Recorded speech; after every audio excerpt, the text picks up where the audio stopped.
mu gihe umuryango w'abibumbye uvuga ko igihugu cya Sudani y'Epfo gifite impunzi zigera mu bihumbi 930 zicumbikiwe mu bihugu bitandatu. Impunzi zo mu gihugu imbere zizwi nka IDPs zo zibarirwa muri miliyoni 1,600,000.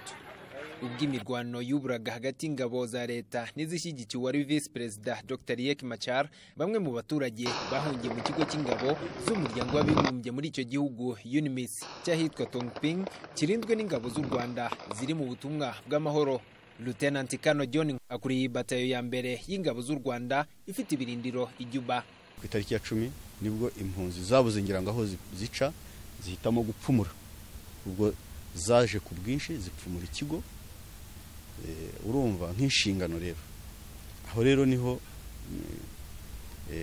ubona ko byari bikomeye nk'inshingano ya mbere yo kurinda abaturage, nk'inshingano yatuzanye hanga yo kureba ko umutekano wabo tuwurinze.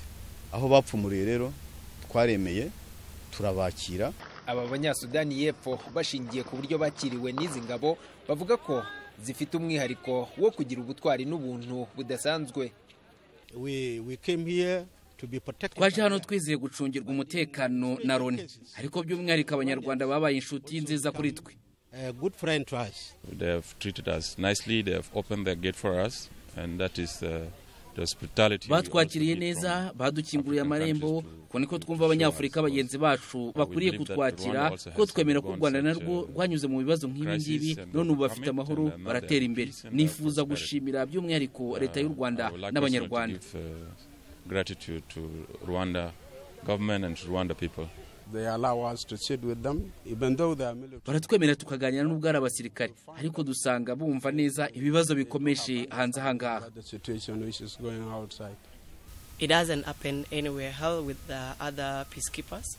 Ntabwo wapfa kubisanga mu zindi ngabo zirinda amahoro, mubisanga n'abanyarwanda gusa. Sinshidikanya ko impunzi zo mu gihugu imbere zishimira cyane iyi myitwarire, kuko usanga bamwe mu banyarwanda basagira ubwogero n'impunzi, basagira inyubako z'ibiro, babakira mu ivuriro ryagenewe abasirikare. Muri rusange bafunguye amarembo muri byose kandi turabibashimira. So basically they have actually opened up almost everything, and we are so thankful about that. Ubwo aba baturage bahungiraga muri iyi nkambi, ingabo za leta zari zafunze inzira ziherekeza.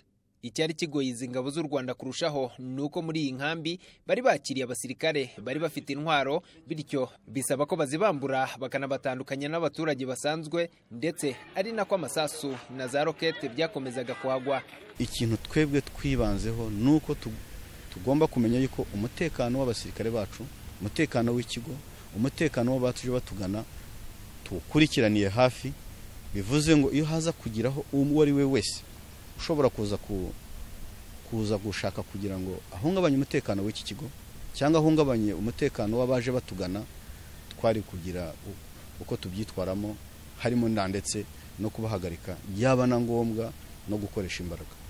Cyakora izi mpunzi ntabwo ziratakaza icyizere cy'uko rimwe amahoro azongera akagaruka muri iki gihugu gishya ku isi. Ubuzima bw'ubuhunzi mu gihugu imbere ntabwo byoroheye izi mpunzi z'abanyasudani y'Epfo, ariko muri make icyo bose bishimira bahuriraho nuko bagiye babona ubufasha bwinshi cyane, ndetse n'umutima bavuga ko bagomba kwigiraho ku banyarwanda. Pascal Buhura, Televiziyo Rwanda, i Juba muri Sudani y'Epfo.